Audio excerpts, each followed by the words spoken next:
antsika rehetra tonga soa atao anatin'ny tsy maleo sampona andian'ny fahaenina ity rahantsika ity tsy maleo sampona moa izay fandarana vokariny MLE Mouvement pour la Liberté d'Expression. Androantsika dia mandray vahiny ny vahiny manakaja lehibe indrindra eto amin'ny firenena no raisitsika ny filoha. Miaraba anao Andriamatoa Filoha.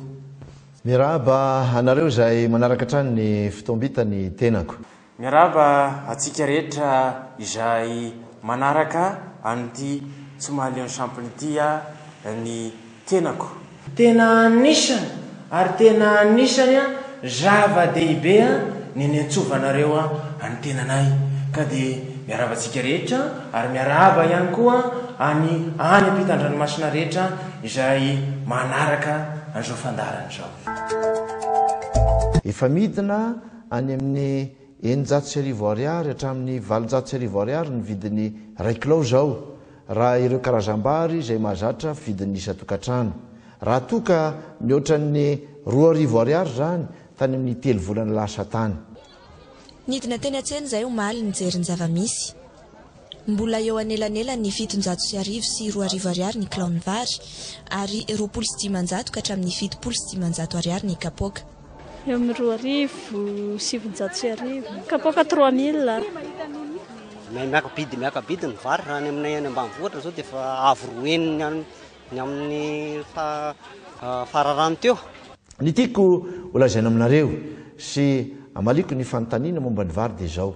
Noraisiko ny andraikitra ary manara-maso akaiky anio ny tenako. Zao anefa tiako holazaina amintsika fa tsy anjaran'ny fanjakana no mife sy mibaiko ny tsena malalaka. Mba tsy ilazanareo indray fa lasa mpandraraha eo amin'ny sehatry ny vary ny filoham-pirenena. Tsy misy mihitsy ny filazana vahaolana lavitrezaka ataon'ny fitondram-panjakana. Inona ny fototry ny olana mahatonga ny vary niakatra ary inona ny drafitra napetraka mahan'izany. Efa miezaka ny atsika tsy io akory no foto-tsakafontsika tsy maintsy fa efa miezaka tsika fa tsy hitako izay atao. Napetrakareo tamiko koa ny fitarainana momba ny fiakaran'ny vidim-piainana. Tsy ampy ny fifehezana an'izany matoa mitaraina isika. Efa manala sy manolo tompony ndraikitra isika. Ary ireo tsy mahavita ny asany dia tokony anaraka ny dian'ireo miala na ny sorona fa tsy miandry ho esorona eo amin'ny toerana. Sarina laina omaly hatrany. Mbola mikakaika ny olona eny an-tsena amin'ny fisondrotry ny vidim-piainana. Tena niakatra be mihitsy zao vidim-piainana. Tsy zao varikena dia eto aloha zany ny hena 7 fa zao lasa 900. Tena mihena mihitsy zao satria le mpividy 1 kilao zao atsasany vidiny dia mividy atsasany fiefany. Afo ny vary moa sakafo rehetrarehetra momba ny fiainana lafo daholo. Fiainana andavanandro. Be dia be so manahirana mihitsy ny eo amin'ny fiainana andavanandro e. Resaka ty fa efa mividy ty mihitsy ny tena problème eo. Zay ny tena fandehany. Resaka ny ara-bola. Zay ny tena Fitim-bary, savony, miakatra daholo. Misy fiakarany daholo. Tamin'ny taona 2014 raha nandray ny fitantanana izahay dia azadino fa 3,7 isan-jato. 3,7 isan-jato. Zay ny tany fahantrana teto Madagasikara. Ary zany dia totanisa navoaka ny iraisam-pirenena. Ka dia amin'izao hoe zany ohatra afiry zany izao amin'izao niena sa niakatra. Miakatra kely fotsiny zany zany. Ary izy io dia tsy maintsy hiakatra kely fotsiny fa tsy sanatria hoe hidina ary misy ezaka lehibe tsy maintsy atao mba hampatontonony an'izany tany fahatran'izany. Resaka tsy fandriam-pahalemana Andriamatoa Filoha nisy ministre ny défense nilaza hoe mila mandoa $2 isam-batan'olona malagasy raha te azo hélicoptère edivana amin'ny dalo. Mitaraina ihany koa ianareo momba ny tsy fandriam-pahalemana. Manerana Madagasikara dia miamahery vaika ny asandalo sy ny asan'ny jiolahy na an-tanan-dehibe zany na ambany vohatra mampahery ny mpitandro filaminana amin'ny fanatanterahany asany saingy tsy mbola tena misy vokatra mipakany amin'ny vahoaka ka mila mafisina nitetikady amgorana an'izany resabe fotsiny aloha hatreto ny an'ny filoha-pirenena fa tsy misy vahaolana matotra ny ministry ny fiarovam-pirenena zava-maika ny lazaloza raha ny teny hoe raha manome $1 isam-batan'olona ny olom-pirenena dia afaka mividy angidimby hiajiana amin'ny asan-dahalo. Marobe ny tranga fanafiana sy asan-dahalo raha tsy teny afa-jizainy tranga teto Andrenivohitra tao anatin'ny herinandro vitsivitsy izay toy ny teny Ambatomaro, Manaritsoa, Akadimbahoaka fa eo ihany koa ny any amin'ny faritra sy amin'ny lalam-pirenena toy ny tany amin'ny lalam-pirenena faha-7 sy faha-520 saika isan'andro no ahenoana izany fanafiana izany. Dia ny ambanivohitra ny problème zao ny fandriampahalemana ny tena olana ka mitovitovy an'izay koa ny eto Antananarivo. Tonga dia izy miditra mody miditra anaty faminy zany dia efa miditra izy dia efa ianareo ihany. Manamafy ny fisian'io tranga na tsy fandriampahalemana na taxi be io i Patrik.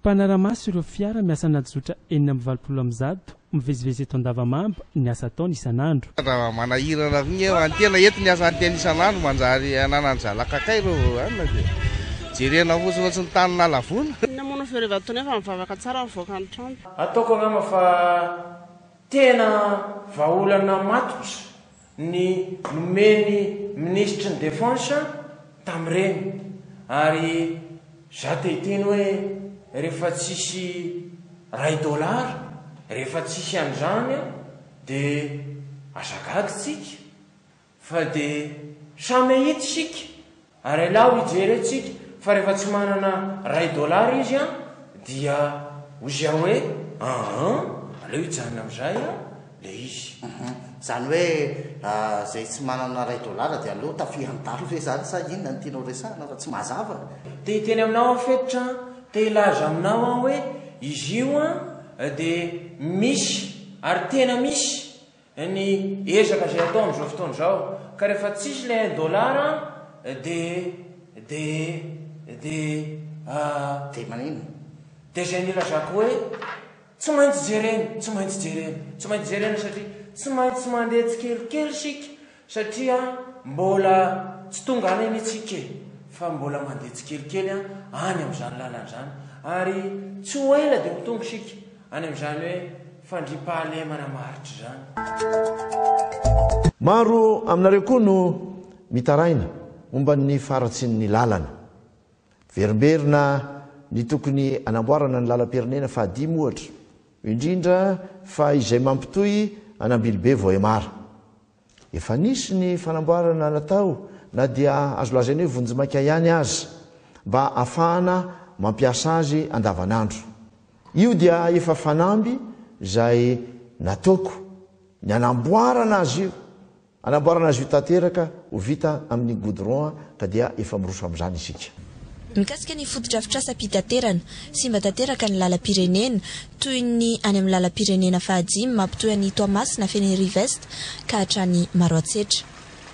Ny lalam-baovaon'ny francophonie izay nandaniana volabe aza moa dia efa manomboka hita sady ihany koa ny fahampitehany. Eto dia te hiteny aminao ary te hilaza aminao indray aho hoe hitako ary tena hitako ireo ataontsika hoe commentaire izay nataonareo amin'ny resaka lalana. Io lalana io dia te hiteny aminao ihany koa ary te hilaza aminao fa ny lalana izay namboarinay dia tsy nodiavinay izany lalana izany raha tsy tamin'ny fotoana nitokanana azy ihany. Tamin'izay fotoana izay izahay mba nandeha tamin'ireny lalana ireny mazava ho azy moa fa ireo lalana izay tsy nandehananay izay mbola tsy namboarinay izay lalana sainina fasimba dia tsy mbola nandehananay ireny lalana ireny. Zany moa dia vokatry ny fisiny irony atao hoe angidibe irony sy irony fiaramanidina irony mandeha fiaramanidina mandeha angidibe zany zavatra ataonay ka omenareo tsiny ve izahay raha tsy mahita n'izany fahasamban'izany lalana izany raha tsy mahita ary tsy mahatsapa ny vokatry zany fahasamban'izany lalana izany kanefa naizanatra zany dia te ilaza aminao indray aho hoe efa nisy lalana izay mirefy 30 kilometatra asa taiza moa nanamboarana azy iny fa tsy tsaroko a fa namboaritsika zany lalana zany ahafahana indray a mandeha araka ny tokony ho izy ka te ilaza aminao aho hoe tena manao isika ary tena manatanteraka isika fa raha ohatra ianao tsy mino a dia ozy aho hoe tsisy zavatra azoko ambarako ohatran'izay ary tsisy zavatra olazay satria nahatramivady aman-janakay a dia misy manaratsy tsy kevy amin'izany tsy kevy amin'izany ny tenanay ary zay koa zany hoe naharatsianareo azy dia tsy mijanona maharitra ireto akory dia ara-tsio fa tsy mampanina anay zany zavatra zany Andriamatofolo le vola avy any amin'le bailleur de fonds le mpamatsy volany hatramin'izao zara raha misy tonga hoe reny toetra raha-pirenena misy eto amin'ny firenentsika maninona zany ny fanazavanao hoe tsy tonga ny vola avy any amin'ny bailleur de fonds raha tsy anao ny mpamatsy vola mampanantena antsika an'izany a dia efa mitady ihany koa tsika hevitra hafa satria marobe ny mpampiasa vola zay tsy miankina vonina ny anampy atsika ho an'ny olo-pirenena dia tokony mametraka fanontaniana ny filoha hoe fa nahoana ary ny mpamatsy vola no tsy mamoaka izany fanampiana izany reo bailleur de fonds reo koa ane mila vaniny kory zareo reo resaka demokrasia resaka fitondrana tsara tatana resaka ara-dalàna zany ve dia ho possible ho tanteraka ve zany dia inona zany solution ho an'le vahoaka malagasy ka mila vaniny reo dia inona ny azoko atao ny teneniko dia zao ozy aho hoe aleoloha andeha eo izy a dia hitantsika eo ny anatanterahana azy fa efa miezaka izahay ary tsy matory andro manalo zay mieritreritra ny zavatra ataon'ireo isan'ny nalaza tato ato ny resaka vola vaovao ndrasaloha zay avy tonga zay aleo ty verty a ataotsika ato fa manina toizy fantaninao fa toizy ny fantaniko hoe le tato ato le resaka vola vaovao a efa misy vola sandoka sahady a inona ny tena tany indohany nareo mpitondra na tonga nareo hoe ndao anao vola vaovao efa heninareo fa misy fetrany ny fampiasana ny reny vola ireny ka tsy maintsy manovy isika rehefa tapitra ny fiampitaony enao koa ane zao ny teny teo hoe misy fetrany ny famoahana ny fampiasana ny vola ny kinefany a ny zava-misy ohatrany hoe ny dollara sy ny livre sterline zao a nandritra ny firy-taona tsisy niovo zany mihitsy fa dia reny foana ny nampiasana sa inona fanazavana eny tsika kosany tsy ampitovy an'ny euro a sy ny dollara amin'ny tsika zay vola boritra tsy mampitovy tsika satria ny tsika arak'izay maboritra azy zay a dia tsy maintsy ary tsy maintsy ary tsy maintsy herinandro vitsy taoriny ny voan'ny vola vaovao ny voaka ihany koa ny vola sandoka vaovao mbola maro ihany koa ireo any amin'ny tany lavitra andrina no tsy mahalala akory ny fisian'ireto vola vaovao vao natota ireto ny haiko moa ny filoha fa nisy ny lesoka teo amin'ny fampahafantarana izany hito kanefa fa misy lesoka eo amin'ny fanazavana sy ny fampianarana ny vahoaka raha ny fanao amin'ny firenenkafa tsy manota vola karazany vaovao mihitsy fa izay potsika no soloina raha tsy hoety koa nga atao mitovitovy loko amin'ny an'ny euro mpikambana amin'ny sadek tsika mpikambana amin'ny comeza tsika mpikambana ao amin'ny union africaine tsika mpikambana any amin'ny ONU tsika mpikambana amin'ny votrany européenne tsika mpikambana ny zavatra maro samihafa tsika sady ahoana kosa moa isika ny tsy hanao vola mitovitovy endrika amin'ny amin'zareo na dia tsy mitovy azy amin'ny valerany nahoana isika ny tsy hanao an'izany nylaza teto fa ao anatin'ny famitorana lalina ny rarana tsakabary isika miandro ny vokatry zany zany tsika ny teninao teo hoe efa atao ny famitorana amin'io rarahana tsakabary io efa volana maromaro aty aoriana fa aza mananteny ianao hoe iseho no marina na dia mandeha aza famitorana indrindra moa fa ikitikitika ireo adi-doniketrika sy ireo mpanome baiko ahy ary io moa dia voalazany Ramatoklodina hoe inanao moa raha tsy miala eo ny ely dia tsy ahita velively anareo ny zava-marina ao anatin'izany tahaka ny fiririny zany zavatra zany. Izay tokoa zany mahatonga ny filoha milaza hoe tsy miditra amin'ny io raharaha Claudine io mihitsy izy. Toraka izany koa ny raharaha Ramatoa Claudine zay efa nolazaiko taminareo teto fa tsy anjaran'ny filoham-pirenena ny mamoaka didim-pitsarana mahakasika izany fa ny mpitsara ka izy ireo no iantefany ny fanontaniany. Ka za kosa ve dia ilaza zavatra amely an'ireo namako sanatria tsy miditra velively amin'izany ary tsy mijoboka ao anatin'izany ialako impito mandrivitr'olona ny fidirana ao anatin'izany. Misaotranao Andriamatoa Filoha nanaky ny vahiny tato anatin'ny tsy mahaleo sampona mbola manantena ny fivaniananao amin'ny manaraka indray. Inona ny teninao farany amaranana ny fandarana? Raha ny sitrapoko ane dia tsy anao ity fandarana ity mihitsy, tsy haiko hoe iza loatra no naplatsaka na natateraka n'ity fandarana ity ka dia tsy mampaninina fa faranako eto indray aloha ny androany.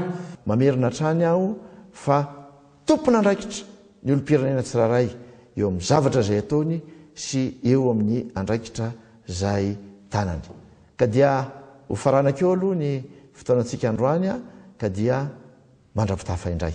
Dia te hilaza aminao aho hoe tokony ho tompona andraikitra ny tsirairay amin'ny zavatra rehetra izay ataony ka dia mirarosoantsika rehetra indray ho amin'ny tsy mahaleo ny sampona ho amin'ny manaraka indray.